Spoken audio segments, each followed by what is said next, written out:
অর্থ সচিব আসছিলেন, তারপরে হচ্ছে যে স্থানীয় সরকার সচিব আসছিলেন, তারপরে নৌপরিবহন সচিব আসছিলেন এবং সড়ক সচিব এখানে আসছিলেন।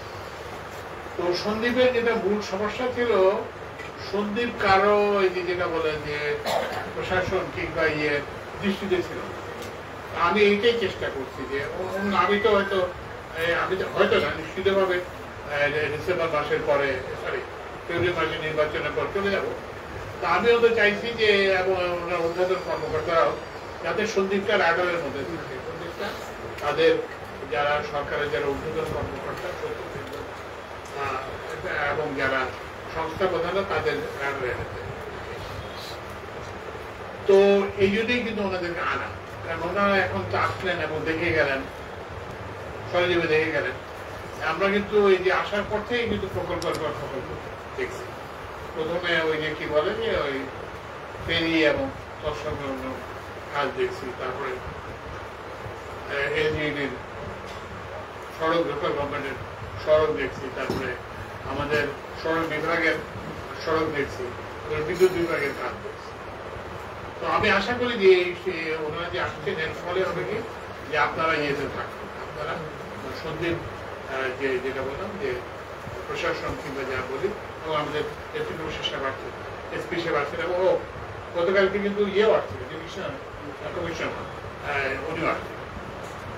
কারণ হচ্ছে কি যে যাতে যাতে সবার একটা নজর থাকে, যারা সেক্রেটারিতে বসে থাকেন তাদের যাতে একটা নজর থাকে, কিংবা চট্টগ্রাম বিভাগীয় কমিশনের দপ্তরে কিংবা চট্টগ্রামের জেলা প্রশাসক এবং পুলিশ সুপারিনটেন্ডেন্ট ওনাদের যাতে আপনাদের উপর নজর থাকে, সেটার আমি চেষ্টা করছি।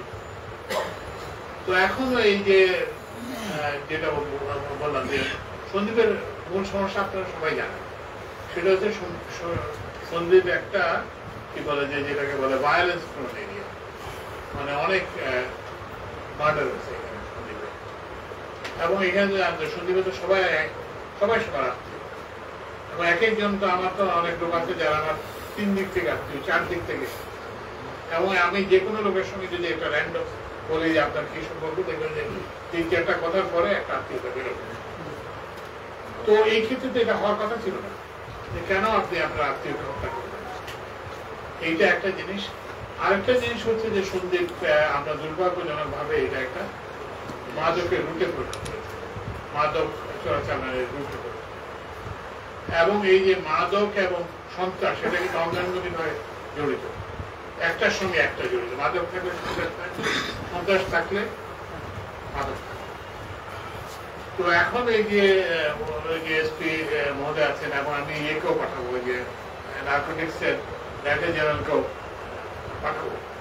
কিন্তু এই সন্ত্রাস এবং যদি এই যে মাদক, এটা যদি করতে হয়, কি বলে দূর করতে হয়, এটা কিন্তু জনগণের সহযোগিতা ছাড়া সম্ভব।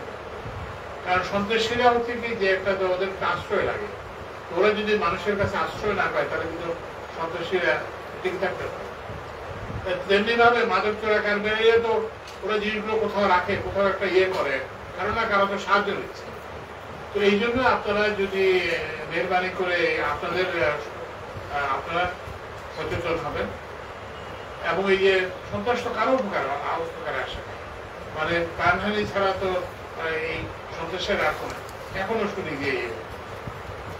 তো এই জন্য হচ্ছে কি যে জেলা প্রশাসন এবং এই যে পুলিশ প্রশাসন আপনাদেরকে সাহায্য করবে, কিন্তু আপনারা নিজেদের সাহায্য না করলে অন্য এই সাহায্যে আর কোনো কাজ আসবে।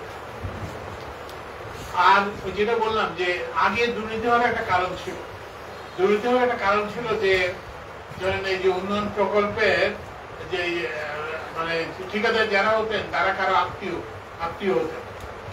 তো আমার কি কোনো আত্মীয় কি কোথাও কোনো ঠিকাদারের সঙ্গে জড়িত আছে? কোনো বিদ্যুতের খুঁটি দেওয়ার সঙ্গে জড়িত আছে? তাহলে কেন এটা হবে? তো এইটা আপনাদের বুঝতে হবে, তাহলে এটা কারা করে, এবং তাদেরকে কিন্তু আমাদেরকে করতে হবে, যারা এটার সঙ্গে যে এই যে আমি যে কালকে আসছি, আমার সঙ্গে আমার কোনো আত্মীয় স্বজনকে আসতে দেখছেন? আমি প্রশাসনের সচিবদেরকে নিয়ে আসছি, সংস্থা প্রধানদেরকে নিয়ে আসছি। তো ওই জন্য এখন এটা কোনো কারণ নাই। তো এইটা কিন্তু আপনাদের বাঁচতে হবে, যেটা বললাম যে অনিয়ম হলে, দুর্নীতি হলে উন্নয়ন হবে না। তো আপনাদেরকে একটা বেছে নিতে হবে। আপনারা যদি বলেন যে আমরা উন্নয়ন চাই, তাহলে অনিয়ম এবং দুর্নীতিকে আপনাদেরকে প্রতিহত করতে হবে। আর এরপরে যেটা শেষ কথা, সেটা হচ্ছে যে আপনারা জানেন যে আমরা একটা নির্বাচন, এবং এটা কিন্তু জেলার জন্য নির্বাচন না, মানে তিনটা আর মতো একটা অপনির্বাচন কিংবা যেগুলো নির্বাচনই হয় না এরকম, এরপরে আমাদের নির্বাচন।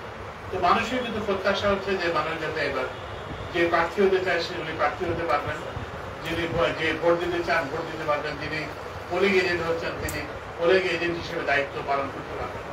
তারপরে যাকে ভোট দেওয়া হবে সেই ভোটটা সঠিকভাবে গণনা হবে এবং ফলাফল সঠিক হবে। যেই হোক না কেন, যে দলেরই হোক না কেন, আমরা কিন্তু তার পেছনে দাঁড়াবো, পেছনে জাতি হিসেবে আমরা তার যে দল আসবেন এবং যে যেখানকার এমপি হন, যে দলের হোক না কেন, আমরা সবাই তার পেছনে দাঁড়াবো, তার পেছনে সহায়তা করবো। একটা জিনিস এই যে এইটার জন্য আমার ওই যে অনেক জব দিতে দিতে অস্থির হয়ে যাচ্ছে, সেটা হচ্ছে যে আমার কোনো নির্বাচনী অভিলাষ নেই। আমি কোনো সময় কোনো রাজনীতির সঙ্গে সম্পৃক্ত ছিলাম না, এবং এখন আছে আমার বয়স ৭৩ বছর। নতুন করে কোনো রাজনীতির সঙ্গে সম্পৃক্ত হওয়ার কিংবা নির্বাচনে প্রার্থী হওয়ার কোনো ইয়ে নাই। সেটা হচ্ছে যে আরেকটা জিনিস হচ্ছে আমি তো ওই যে বললাম যে আজকে ওই যে রাস্তা দেখি তো আমার হাঁটুর এই অবস্থা। তো এখন কি বলে যে, তো এখন যিনি এমপি হবেন আমি চাইবো যে অপেক্ষাকৃত তরুণ কেউ এমপি হবেন, এবং যিনি যেটা বললাম যে সৎ হবেন, এবং ওই যে বলে সন্দীপের জন্য যার মায়া মমতা থাকবে, এরকম এরকম কাউকে আপনারা নির্বাচিত করবেন।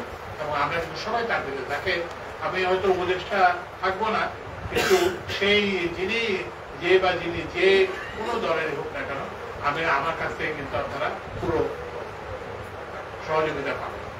তো ওই জন্য ওই যেটা বললাম যে আমরা তো ওই যে ফেব্রুয়ারি মাসে দেখা হয়ে যাবো। তো ওই জন্য আপনারা আমার জন্য দোয়া করবেন, আমার পরিবারের জন্য দোয়া করবেন। এবং এটাই হচ্ছে বড় জিনিস। প্রশংসার কিন্তু প্রয়োজন নাই। এই যে ফেসবুকে এসব লিখে লিখে এগুলো আমি কিন্তু কোনো প্রশংসাতেও কোনো ইয়ে হই না। ওরা আমার সঙ্গে যারা কাজ করে সবাই প্রশংসাতেও কোনো ইয়ে হয় না। আবার আমাকে গালিগালাজ করলেও আমি কোনটা মনে করি না, কিংবা গালিগালাজ করলে আমাকে ইয়ে করি না। কিন্তু আমি আপনাদের সবার তো আছি। ধন্যবাদ স্যার। স্যার আমরা অত্যন্ত কৃতজ্ঞ স্যার।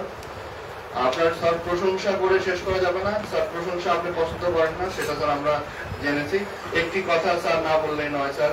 আমি স্যার 18 তারিখে জেলা প্রশাসক হিসাবে চট্টগ্রাম জেলায় যোগদানের পর 24 তারিখে স্যার আপনি সন্দ্বীপের জেলেদের বিষয়ে স্যার আমাকে নির্দেশনা দিলেন, এবং স্যার 24 তারিখেই স্যার ত্রাণ উপদেষ্টা স্যারের সাথে কথা বলিয়ে 24 তারিখেই স্যার আমরা আমাদের এই সন্দ্বীপের 34 জন জেলে পরিবার, তাদেরকে আমরা 8,15,000 টাকা এবং 1,350 মেট্রিক টন চাল আমরা বরাদ্দ দিয়েছি স্যার আপনার সহযোগিতায়। স্যার এইভাবেই কাজগুলো করে থাকেন, আপনারা দেখেছেন। আমরা একদম আপনাদের সকলের কথা শুনলাম, আমাদের শেষ পর্যায়ে চলে এসেছি। আমাদের সামনে খুবই বড় একটি চ্যালেঞ্জ, যারা আমরা সরকারি কর্মকর্তা হিসাবে কাজ করছি।